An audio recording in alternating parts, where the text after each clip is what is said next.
बचपन से ही हर बच्चे के मन में एक कचरे को डाल दिया जाता है। वो ये कि वासना जो होती है यानी कि लस्ट, वो पाप की चीजें होती है और जो प्रेम होती है वो पवित्र चीजें होती है। यानी कि जो प्रेम होती है वो ईश्वर का वरदान होता है, ईश्वर का आशीर्वाद होता है। लेकिन जो वासना होती है वो जानवरों की चीजें होती है। जहां पे बचपन से ही चाहे धर्मों के द्वारा हो या धर्म गुरुओं के द्वारा, चाहे पेरेंट्स के द्वारा, हर किसी के द्वारा ये कहा जाता है कि वासना से बचो, लस्ट से बचो। वही जब बच्चे 22 के हो जाते हैं, 24 के हो जाते हैं, तो वही धर्म गुरु कहते हैं कि इसकी शादी करा दो। वही पेरेंट्स कह रहे होते हैं कि अब इसकी शादी करा दो, ये जवान हो गई है। यानी कि इससे पहले वासना पाप था, लेकिन शादी जो कराई जाती है वो सिर्फ वासना को ही पूरा करने के लिए कराई जाती है। यानी कि जितने भी हम ताम झाम को देख रहे होते हैं, बाजे बज रहे होते हैं, गधा सा दिखने वाला लड़का घोड़ा पे बैठ के शेरवानी पहन के हाथ में तलवार लेके लहराते हुए जा रहा होता है, जैसे कोई युद्ध को लड़ने जा रहा हो, जिसके पीछे पूरा समाज चल रहा होता है। जिस समाज ने पहले उस लड़के को यह बता रहा था कि वासना जो होती है वो पाप की चीजें होती है, वासना खुदा के खिलाफ चीजें होती है, भगवान के खिलाफ चीजें होती है अगर तुम वासना में इन्वॉल्व होते हो। पर वही भगवान के द्वारा आशीर्वाद ली जाती है जब भी कोई शादी करने के लिए निकल रहा होता है। और फिर हम ये भी देखते हैं कि जब शादी का 3 से 4 साल हो जाती है तो पति पत्नी के बीच आपस में प्रेम पूरी तरह से खत्म हो जाती है। दोनों बस एक दूसरे को झेल रहे होते हैं। तो आज के इस वीडियो में काफी गहराई से समझेंगे कि ये वासना क्या होती है और ये कितना जरूरी होता है। जहां हर धर्मों के द्वारा इस कचरे को फैलाया गया, जिसकी वजह से कैंसर की चांसेस बढ़ते जा रही है, हार्ट अटैक की चांसेस बढ़ते जा रही है, लोगों के बीच प्रेम कमते जा रही है, चिड़चिड़ाहटपन काफी ज्यादा बढ़ते जा रही है। तो हर एक चीजों को काफी गहराई से समझने की कोशिश करते हैं और साथ में ये भी हम समझने की कोशिश करेंगे कि जिन लोगों की नजर से अगर वासना पाप की भी चीजें हैं, वासना गंदगी की भी चीजें हैं, तो भी इसको क्यों कायम रखने की जरूरत है। तो इन चीजों को समझने के लिए हमें तालाब की कहानी को समझना होगा, ताकि हमें समझ आए कि एक्चुअली में ये चीजें हो क्या रही है। तो होता यह है कि एक बड़ा सा तालाब की खुदाई की जाती है और उसमें बहुत सारे साफ पानी को भर दिया जाता है। पानी इतना साफ है कि उसमें एक एल्गी तक लग नहीं रही है और उसमें कोई सा भी जीव पनप नहीं रही है।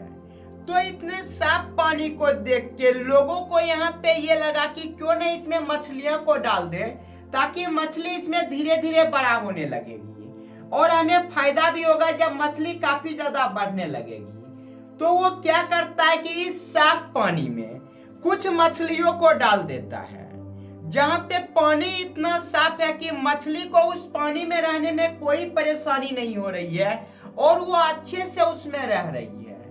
और धीरे धीरे उसमें ये देखने को मिलती है कि जो भी उसमें मछलियों को डाला गया उसका साइज धीरे धीरे कमते जा रही है और धीरे धीरे वो मर जा रही है। यानी कि पानी बिल्कुल साफ है, उसके बाद भी इसमें मछलियों को डालते हैं तो धीरे धीरे जो उसमें मछली होती है वो मर ही जाती है।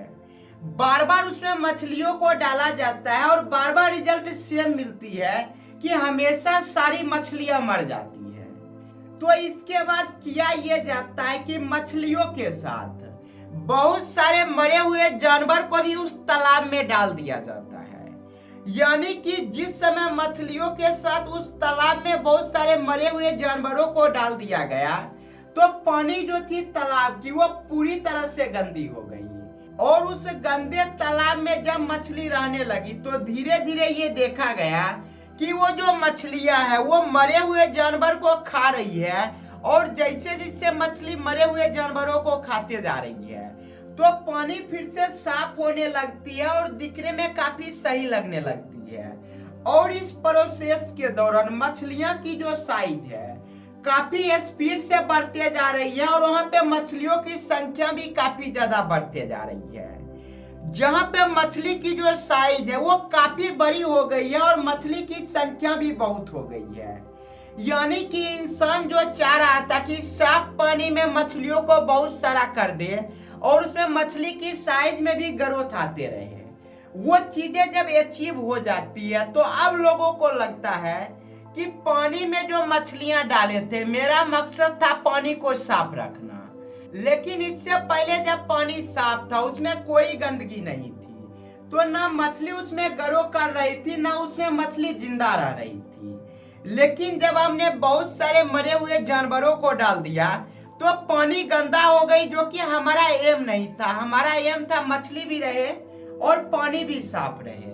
लेकिन अभी जिस मोमेंट पे हम लोग पहुंच चुके हैं वहां पे हम ये देख रहे हैं कि मछलियों की संख्या भी बहुत ज्यादा हो गई है और मछली ग्रो भी हो गई है और पानी भी पूरी तरह से साफ हो गई है। तो अब यहाँ पे हमें लगता है कि अब इसमें मरे हुए जानवरों को देने की क्या जरूरत।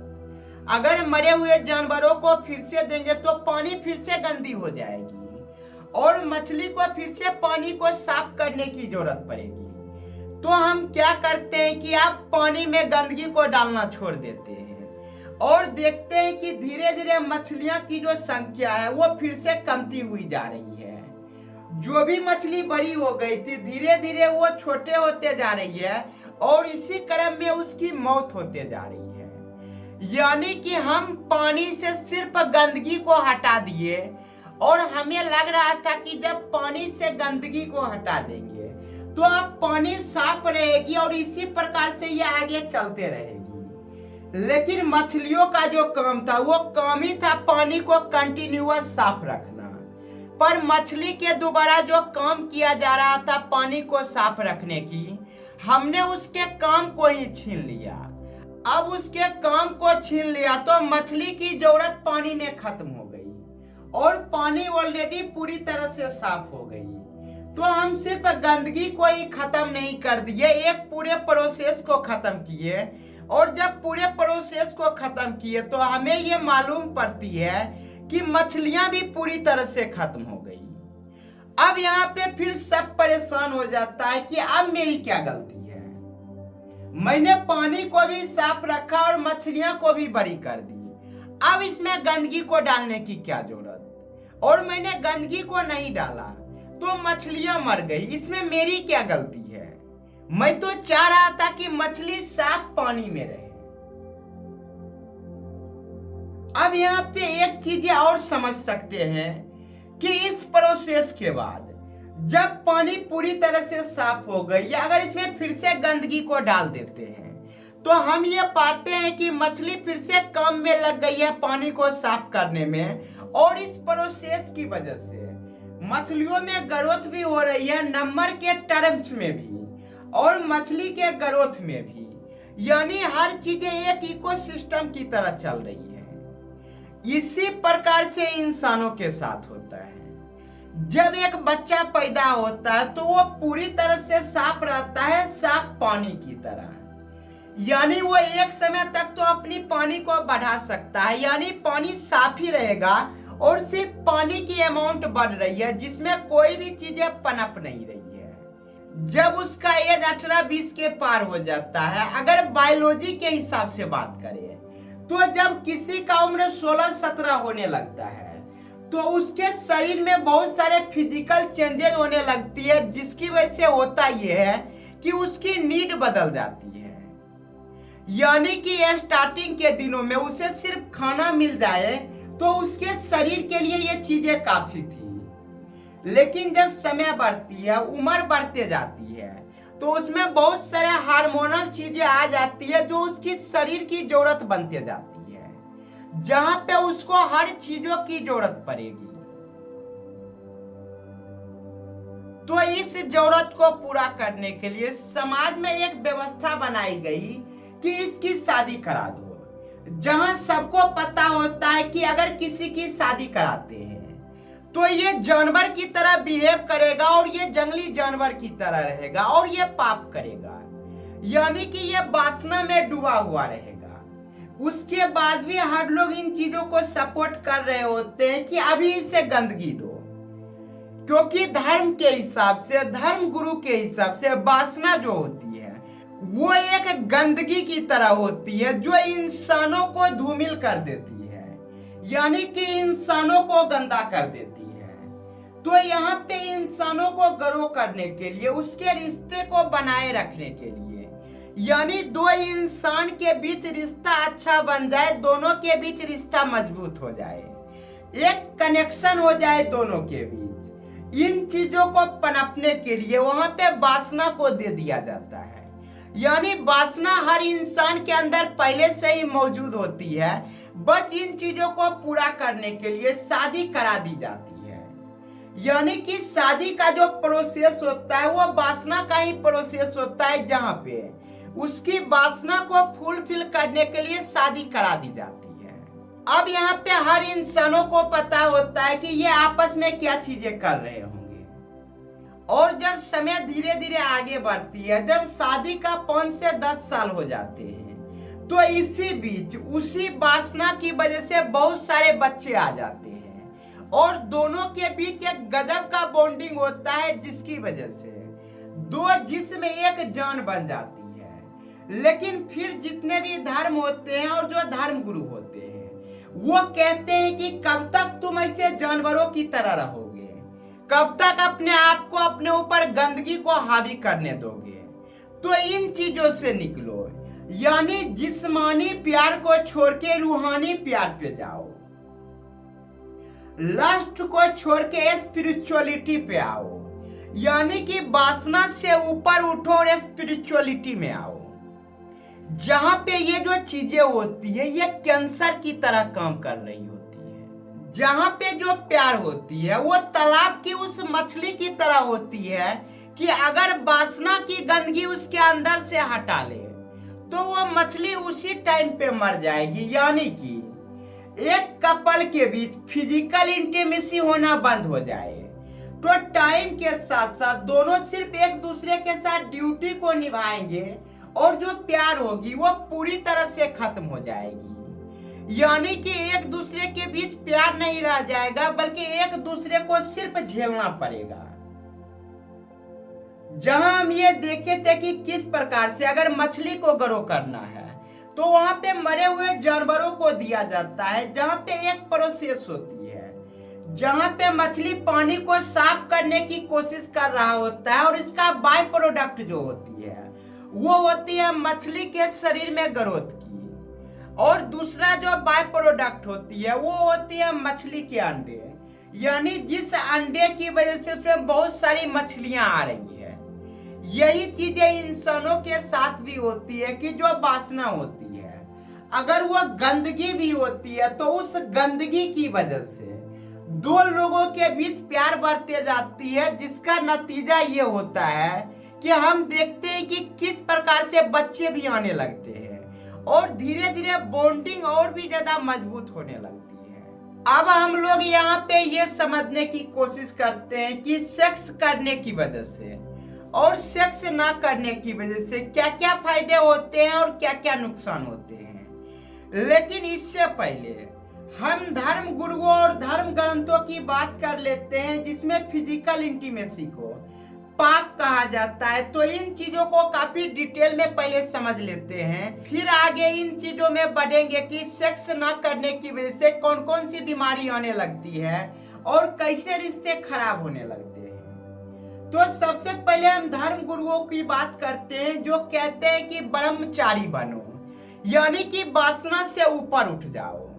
जहां पे वो ब्रह्मचारी बनने का डेफिनेशन कुछ इस प्रकार से देते हैं कि सुबह 4 बजे उठो, व्यायाम करो, कपालभाति करो, एक नाक को बंद करो, दूसरे से हवा को निकालो, फिर दूसरे को बंद करो, पहले से हवा को निकालो, पूरे शरीर को एक्सरसाइज करवाओ। यानी सुबह सुबह उठना, ध्यान लगाना, फिजिकल एक्सरसाइज करना, हर चीजों को कहा जाता है इन चीजों को करो ताकि तुम स्वस्थ रहोगे। जहां पे आप ये देख सकते हैं कि किस प्रकार से शरीर के हर एक अंगों को कहते हैं कि डेली यूज करो ताकि तुम हेल्दी रहोगे और स्वस्थ रहोगे। लेकिन शरीर के उस अंग को कहा यह जाता है उसका यूज बिल्कुल भी मत करो। अगर तुम उसका यूज कर रहे हो तो तुम अपनी ऊर्जा को बर्बाद कर रहे हो। जिस ऊर्जा को तुम अपने काम में लगा सकते हो, जिस ऊर्जा को तुम अपने स्पिरिचुअलिटी के ध्यान में लगा सकते हो। पर यहाँ पे इन चीजों को समझने से पहले हम ये समझते हैं कि ये जो शौच करने की चीजें होती है, ये जो मलमूत्र करने की चीजें होती है, इन चीजों में भी काफी ज्यादा एनर्जी होती है। यानी कि किसी भी चीजों में अगर मांस है तो उसमें एनर्जी है। यानी कि हम मलमूत्र का त्याग भी करते हैं तो उसमें भी हम एनर्जी को लॉस्ट करते हैं। लेकिन इन चीजों के बारे में कोई धर्म गुरु नहीं कहता कि तुम मलमूत्र का त्याग करना छोड़ दो।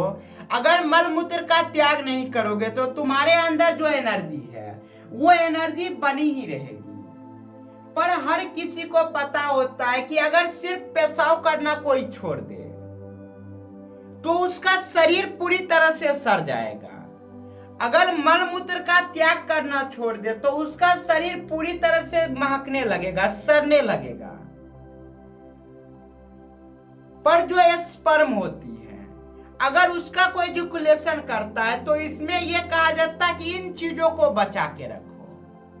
अगर कोई भी इंसान रेगुलर इजैकुलेट नहीं करता है, यानी कि स्पर्म का बहाव नहीं करता है, अगर एक सप्ताह में मिनिमम 2 बार नहीं करता तो उसके अंदर जो प्रोस्टेट नाम का जो कैंसर होता है उसकी होने की चांसेस 30% तक इंक्रीज हो जाती है। इन चीजों का रिसर्च हार्वर्ड मेडिकल स्कूल में की जा चुकी है कि जो रेगुलर एजुकेशन नहीं करता है उसके अंदर जो प्रोस्टेट कैंसर होता है उसकी चांसेस 30% तक बढ़ जाती है। इसका कारण ये होती है कि पुरुष के अंदर जो प्रोस्टेट ग्लैंड होती है उसके अंदर जब नए सेल्स नहीं आ रही होती है, पुराने सेल्स वहीं पे जमा हो जाती है, तो धीरे धीरे वहां पे नए सेल्स नहीं आने की वजह से इसमें कैंसर होने की चांसेस काफी हद तक बढ़ने लगती है। लेकिन इस प्रोसेस को जब एक रेगुलर बेसिस पे की जाती है तो यहाँ पे नए सेल्स आते हैं और पुराने सेल्स ऑटोमेटिक हट जाते हैं। तो ये जो चीजें होती है एक रनिंग फंक्शन की तरह काम कर रही होती है, जहाँ पे कैंसर के चांसेस बहुत हद तक कम हो जाती है।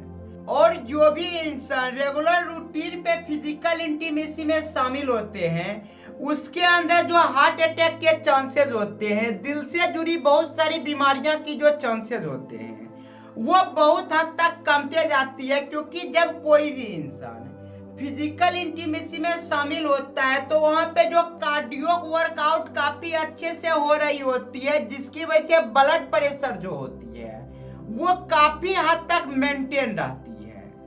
और इसका फायदा सिर्फ यहीं तक सीमित नहीं रहता। जो रेगुलर बेसिस पे सेक्सुअल तौर पे एक्टिव हुए रहते हैं उनके अंदर जो इम्यून सिस्टम होती है वो काफी ज्यादा स्ट्रोंग हो जाती है। जहाँ पे सर्दी जुकाम में जो वायरस अटैक कर रही होती है बॉडी पे, उन चीजों से शरीर अच्छे तरह से लड़ पाती है और इन चीजों से काफी हद तक बचाव हो जाती है। यानी कि बुखार का लगना, सर्दी जुकाम का होना, ये जिन वायरसों की वजह से हो रही होती है, इन वायरसों से बचाव करने के लिए शरीर के अंदर जो इम्यून सिस्टम होती है वो काफी ज्यादा स्ट्रोंग होने लगती है। यानी कि शरीर के अंदर एक एंटीबॉडी रेडी होते रहती है जिसे हम IgA कहते हैं। यानी कि इम्यूनोग्लोबिन ए नाम की एंटीबॉडी होती है जो आमतौर पर इन वायरसों से बचाव करती है जिन वायरसों की वजह से सर्दी जुकाम हो रही होती है। अब यहाँ पे सबसे इंपॉर्टेंट चीजों को समझने की कोशिश करते हैं कि जो सेक्सुअल प्रोसेस होती है वो एक नेचुरल प्रोसेस होती है जिसमें शरीर का हर एक अंग काफी एक्टिव मोड में रहती है। एक तरह से कहे तो ये एक एक्सरसाइज मोड में हो रही होती है। यानी कि शरीर अपने फुल थ्रोटल मोड पे चल रही होती है, जिसकी वजह से अगर रेगुलर इन रूटीन को मेंटेन करते हैं तो बीमार पड़ने के चांसेस कम रहे होते हैं। एक जो चिड़चिड़ाहट आ जाती है दिमाग में, उन चीजों में काफी ज्यादा कमी आती है। नींद अच्छे से आने लगती है, यानी कि शरीर जो होती है वो काफी अच्छे से काम कर रही होती है। और इन सेक्सुअल एक्टिविटी की वजह से शरीर हमेशा फुल थ्रोटल मोड से बार बार गुजर रही होती है। और जो शरीर का हर एक अंग होती है वो जब पूरी तरह से वर्किंग मोड में होती है तो इसमें कोई भी ऐसी चीजें बच नहीं जाती जो चीजें सड़ रही होती है, जिसकी वजह से इंसान काफी ज्यादा खुश रहता है। उसके अंदर बीमारियां नहीं होने लगती है, रिश्ते काफी अच्छे होने लगते हैं। जिन चीजों में ध्यान लगाने की कोशिश करें, हर उन चीजों में ध्यान काफी अच्छी तरह से लग रही होती है। यहाँ पे ह्यूमन साइकोलॉजी के एक बिहेवियर को समझने की कोशिश करते हैं, जहाँ पे लोगों को ये लगता है कि अगर मैच्योर होना है, अगर स्पिरिचुअलिटी आगे बढ़ना है, अगर पति और पत्नी के बीच जिस्मानी प्यार को छोड़ के रूहानी प्यार पे आना है, तो इन चीजों को छोड़ देना होगा। जहाँ पे ये जो चीजें होती है छोड़ने की चीजें, ये सिर्फ शरीर में ही कैंसर का काम नहीं कर रही होती है, बल्कि मेंटल हेल्थ में भी ये कैंसर की काम कर रही होती है। इन चीजों को समझने के लिए हमें ह्यूमन के साइकोलॉजी को समझना होगा, जहाँ पे ह्यूमन का साइकोलॉजी ये कहती है कि जब भी हम किसी काम से बचने की कोशिश करते हैं, यानी हमारे अंदर इच्छा होती है किसी काम को करने की, लेकिन हमें लगता है कि मैं इस काम को करूंगा तो मुझे गिल्ट होगी, मैं पाप वाला काम कर रहा हूं, यानी कि मैं उन चीजों से बचने की कोशिश कर रहा हूं, उसे सप्रेस करने की कोशिश कर रहा हूं। क्योंकि धर्मों के द्वारा, धर्म गुरुओं के द्वारा बार बार ये कहा जाता है कि अगर तुम्हें इंसान बनना है तो तुम इन चीजों से ऊपर उठो। और उठने का जो प्रोसेस बताते हैं वो बताते हैं कि इन चीजों को सप्रेस करो। अगर कोई भी इंसान ट्रूली में जाके स्पिरिचुअलिटी को प्राप्त करेगा तो कभी भी वो सेक्सुअल डिजायर को सप्रेस करके प्राप्त कर ही नहीं सकता। यानी कि जब आप सेक्स में इन्वॉल्व होते होंगे तब आप ये पाते होंगे कि जब सेक्स हो जाती है तो सेक्स होने के बाद आपके मन में जरा सा भी ख्याल नहीं आता कि मुझे सेक्स करना है। उसके बाद आपको हर वो प्रॉब्लम याद आएगी जिस प्रॉब्लम को आप सॉल्व करना चाहते हैं।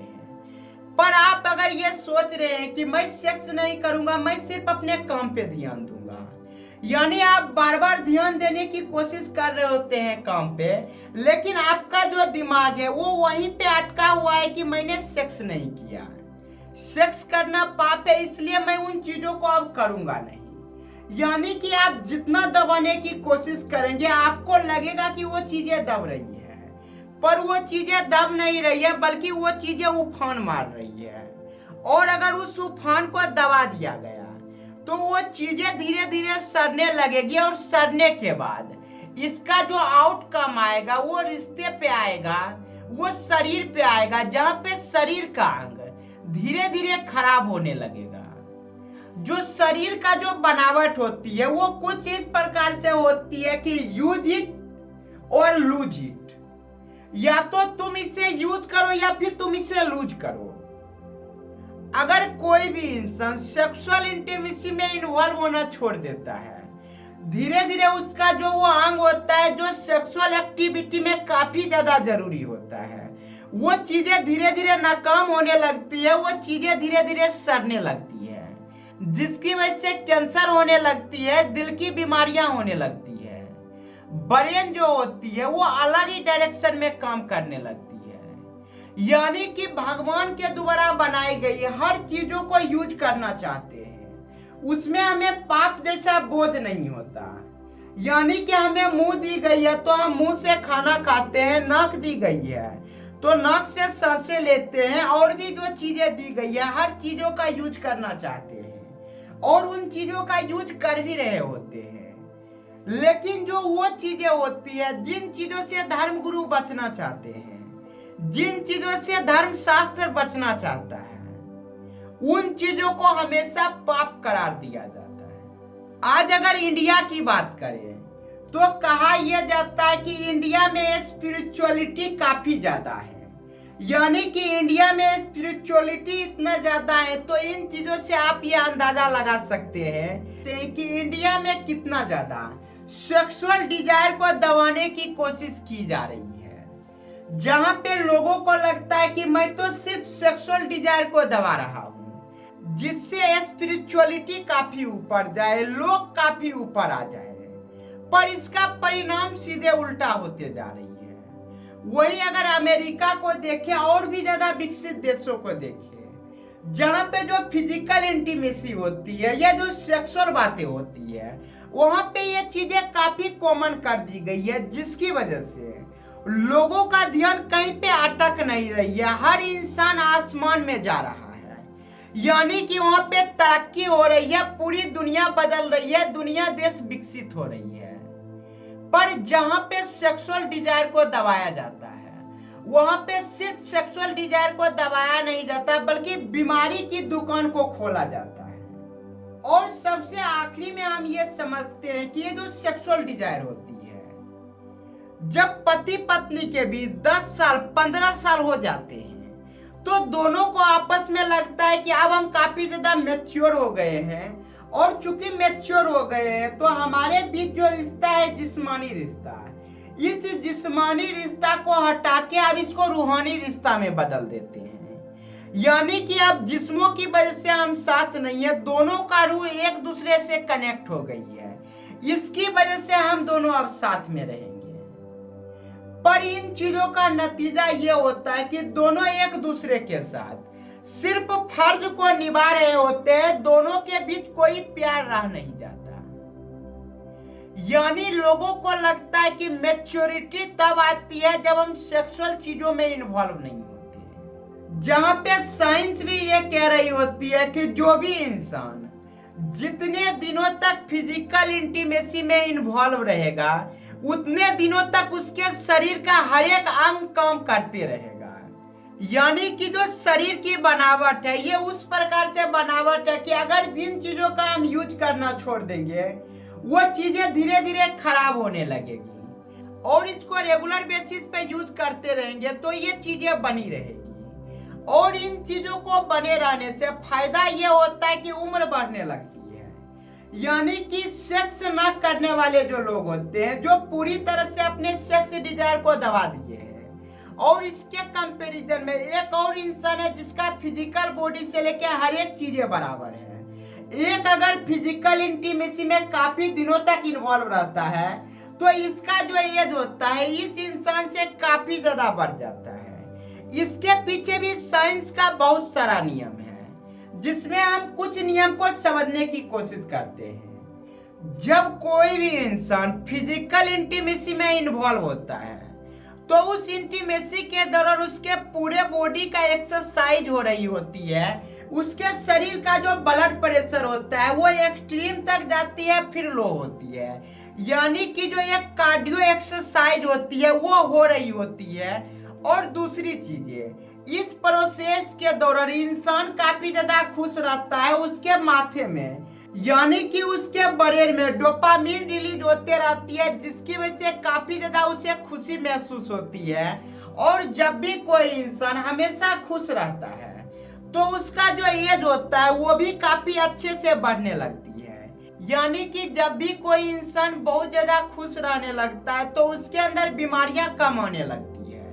यानी कि उसका जो इम्यून सिस्टम है वो काफी अच्छे से काम कर रही होती है। लेकिन जो इन चीजों में इन्वॉल्व नहीं हो रहा होता है, वो कितना भी योगा कर ले, कितना भी पूरे शरीर का एक्सरसाइज कर ले, लेकिन अगर किसी भी एक अंग का एक्सरसाइज पूरी तरह से रोक दे, तो जब वो अंग सड़ेगा, उसका जो काम होगा वो काम करना जब बंद कर देगा, तो इसका जो साइड इफेक्ट होगा वो हर जगह देखने को मिलेगा।